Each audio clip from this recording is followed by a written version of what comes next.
لله كفى وسلام على عباده الذين اصطفى أما بعد فأعوذ بالله من الشيطان الرجيم بسم الله الرحمن الرحيم واعتصموا بحبل الله جميعا ولا تفرقوا صدق الله العظيم.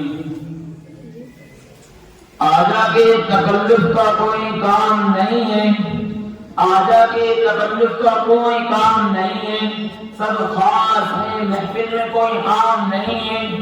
مل جائے اگر تیری نگاہوں کا سہارا، مل جائے اگر تیری نگاہوں کا سہارا، اسٹیج نہ ہلا تو میرا نام نہیں ہے.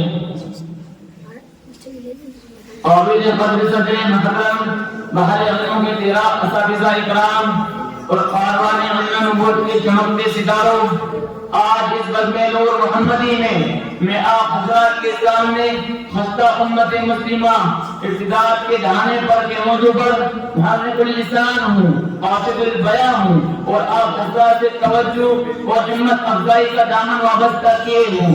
امید ہے کہ آپ حضرات انظر الی ما قال ولا تنظر الی من قال کو اپناتے ہوئے توجہ فرمائیں گے. بزرگان محترم، ہمیں باقی مومن و مسلم اس بات کا علم ہونا چاہیے کہ ہمارے لیے ایمان ایک عظیم نعمت ہے. یہ وہ نعمت ہے جس سے بڑی کوئی نعمت نہیں. یہ وہ نعمت ہے جسے حضرت ابراہیم علیہ السلام نے اپنے والد کے لیے مانگی تھی. یہ وہ نعمت ہے جسے اللہ کے حبیب صلی اللہ علیہ وسلم نے اپنے چچا ابو طالب کے لیے مانگی تھی. یہ وہ نعمت ہے جس کی حفاظت کے لیے اصحاب حدود نے اپنی جانوں کو قربان کر دیا تھا. یہ وہ نعمت ہے جسے خود نعمت شمار کرتے ہوئے رب تعالیٰ نے اعلان کر دیا الم تر الی الذین بدلوا نعمت اللہ، کیا تم دیکھتے نہیں ہو ان لوگوں کو جو اللہ کی نعمتوں کو بدلنا چاہتے ہیں. لہذا اس کی حفاظت کرنا اور اس کی حفاظت کے لیے اپنی جان کو، اپنے مال کو، اپنے سارے سرمایہ کو، اپنے جسموں کے ایک ایک ٹکڑے کو، اپنے خون کے ایک ایک قطرے کو قربان کر دینا یہ ہم سب کے لیے ضروری اللہ بتی ہے. چنانچہ دشمنان اسلام نے بھی اہل ایمان سے ان کے ایمان کو چھیننے کے لیے، ان کے ایمان کو بیزار کرنے کے لیے، ان کے ایمان کو سلب کرنے کے لیے طرح طرح کی سازشیں رچی، کوششیں کی اور انہیں ظلم ستم کا نشانہ بنایا گیا. ان کی دولتوں کو لوٹا گیا، ان کے گھروں کو مسمار کیا گیا، ان کی طاقتوں کو پسپا کر دیا گیا، ان کی نوجوانوں کو جیلوں کی سلاخوں میں محفوظ کر دیا گیا، ان کی بچیوں کے سر سے دوپٹے چھینے گئے، ان کی عورتوں کو بیوہ کیا گیا، بچوں کو یتیم کیا گیا. یہ سب اس لیے کیا گیا اس طرح خوف کا ماحول قائم کر دے، ایسے حالات پیدا کر دیے جائیں کہ ان حالات کے اندر مسلمانوں کے ایمان پر ڈاکے ڈالے جائیں، ان سے اسلامی شعائر چھین دیا جائے، اسلامی تہذیب کو ان کے گھرانوں سے ختم کر دیا جائے اور بلاخر ان سے ایمان کی نعمت چھین کر انہیں مرتد بنا دیا جائے.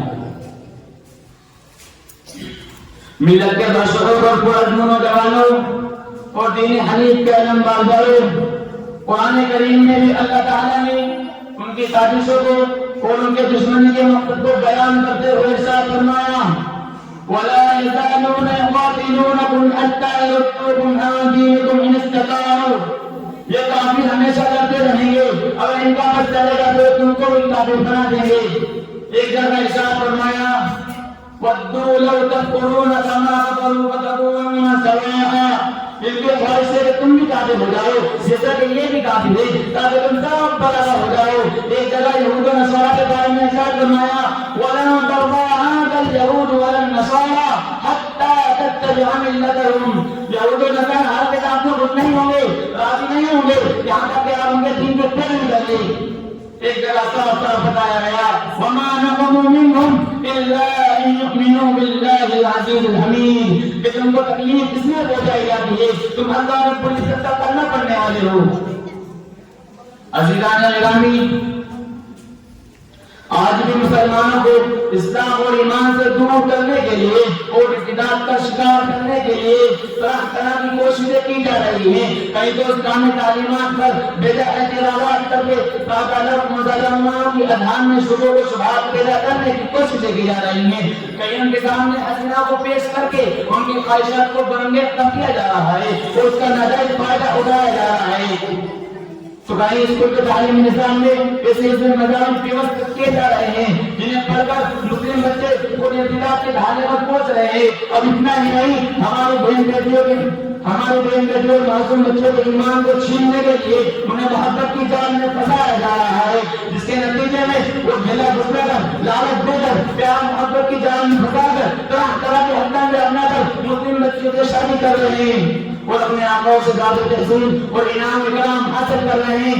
آج جو ہم دیکھ رہے ہیں کہ فلاں مسلم لڑکی نے فلاں غیر مسلم دوستوں کے ساتھ بھاگ کر شادی کر لی، یا فلاں مسلم لڑکی نے اپنے کلاس میٹ کے ساتھ کورٹ میرج کر لی، اس کے بعد ایسے خلاص ہوا جہاں میں آتے ہیں جسے سن کر دل نشانی ہو کر رہ جاتا ہے۔ یہ خبر جب پڑھی یا سنی جاتی ہے تو پورا وجود کانپ اٹھتا ہے، دل خون سے آنسو ہوتا ہے، آنکھیں برس پڑتی ہے اور زبان مبارک پر پیشاب کا یہ شعر آتا ہے: اللہ سے کرے دور وہ تعلیم میں فتنہ، اللہ سے کرے دور وہ تعلیم میں فتنہ، املاک بھی اولاد بھی جاگیر بھی فتنہ، نہ حق کے لیے اٹھے تو شمشیر بھی فتنہ، شمشیر کیا نہ تکبیر بھی فتنہ۔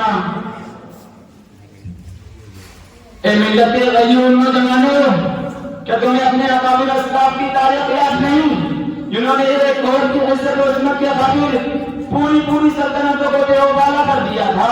کیا تم صحابی رسول کو بھول گئے جن کے سامنے ایک یہودی نے ایک مسلمان عورت کا پردہ کھینچنے کی کوشش کی تو انہوں نے اس کے سر کو تن سے کھینچ کر الگ کر دیا؟ کہ تم بھول گئے اس محمد بن قاسم کو جس نے ایک وقت کی فریاد پر سندھ کے بادشاہ ڈھائی سے مقابلہ کیا؟ کہ تم بھول گئے محسن بلّہ کو جب عرض روم میں ناصر خاتون نے اسے پکارا تو محسن تو اس نے کہا میرے اوپر عیش و عشرت کی ہر چیز حرام ہے، اس وقت تک جب تک اس عورت کو آزاد نہ کر لوں۔ رومی بادشاہ کو پھنسی کہا کہ محسن بلّہ کی طرف سے رومی کتے کے وہاں پر ایک ہدے اس خاتون کو جلد یہاں پر ورنہ میں ایک ایسا نسل لے کر آؤں گا اس کا ایک سرا تمہارے پاس ہوگا، دوسرا کنارہ یہاں ہوگا۔ یہ تھے ہمارے اکابر اسلاف، لیکن کی اہمیت اور غیر کی داستانیں آج آسمان ایسے غیر دیکھنے کے لیے ترس رہا ہے، آج زمین پھر اپنی پشتوں پر ایسی اہمیت دیکھنا چاہتی ہے۔ لیکن کیا کہوں، جب میں اپنی قوم کے نوجوانوں اور ان کی خستہ حالی پر میں اپنی نظر دوڑاتا ہوں تو یہ کہنے پر مجبور ہو جاتا ہوں تیرو آبا تمہارے ہی مگر تم کیا ہو، تیرو آبا تمہارے ہی مگر تم کیا ہو، ہاتھ پر ہاتھ دھرے منتظر بردہ ہو، ہر کوئی مستمع جو کہ تک آسانی ہے، تم مسلمان ہو یا انداز مسلمانی ہے، حیدری فخر ہے نہ دولت عثمانی ہے، حیدری فخر ہے نہ دولت عثمانی ہے، تم کو اسلاف سے کیا نسبت روحانی ہے، وہ معزز سے زمانے میں مسلمان ہو کر وہ معزز سے زمانے میں مسلمان ہو کر تم خوار ہوئے ہو تاریخ قرآن ہو کر۔ ملت کے غیور فرزندوں، اب وقت آ چکا ہے ہم اپنی ذمہ داری کو نبھائیں۔ ہم نے ہر شخص کو چاہیے کہ وہ اپنی بہن بیٹیوں کی حفاظت کے خاطر، ان کے ایمان کی حفاظت کے خاطر، ان کی عزت و عظمت کی حفاظت کے خاطر اپنا وقت، اپنا مال، اپنی صلاحیتوں کو ترک کرے۔ والدین کو چاہیے کہ اپنی اولاد کی، اپنی بیٹیوں کی صحیح تربیت کرے اور صحیح وقت پر ان کا نکاح کا انتظام کرے۔ سرمایہ داری کی قوم کو چاہیے کہ وہ اپنے سرمایہ کا فقیر حصہ قوم کی حفاظت پر خرچ کرے اور اس اسکول اور یونیورسٹی قائم کر کے مخلوط نظام سے قوم کی بچی کو نجات دلائے، جس کے لیے الحمدللہ مدرسہ فیض العلوم قاسم پور کے پریڈ فارم سے ایک اسلامک اسکول بھی شروع کیا گیا ہے، جس کا نام پٹیل پبلک اسکول ہے۔ یہاں الحمدللہ پڑھنے والی بچیاں اور پڑھانے والے ٹیچر پردے کے اہتمام کے ساتھ دینی اور دنیاوی تعلیم سے آراستہ و فراستہ ہو رہے ہیں۔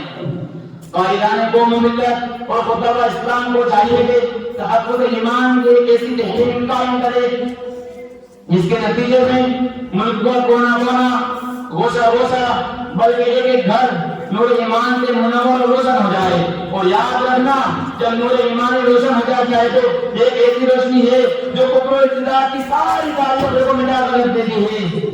آج جو ارتداد کی تاریخیاں دشمنان اسلام کی سازشوں کے ذریعے مسلمانوں میں پھیلائی جا رہی ہیں اور جو کہہ رہے ہیں کہ ہم اپنے خود سے اللہ کے نور کو مٹا دیں گے، تو انہیں یہ بتا دو کہ نور کی یہ کرن ظلمات پر بھاری ہوگی، نور کی یہ کرن ظلمات پر بھاری ہوگی، رات تمہاری ہے تو کیا صبح ہماری ہوگی۔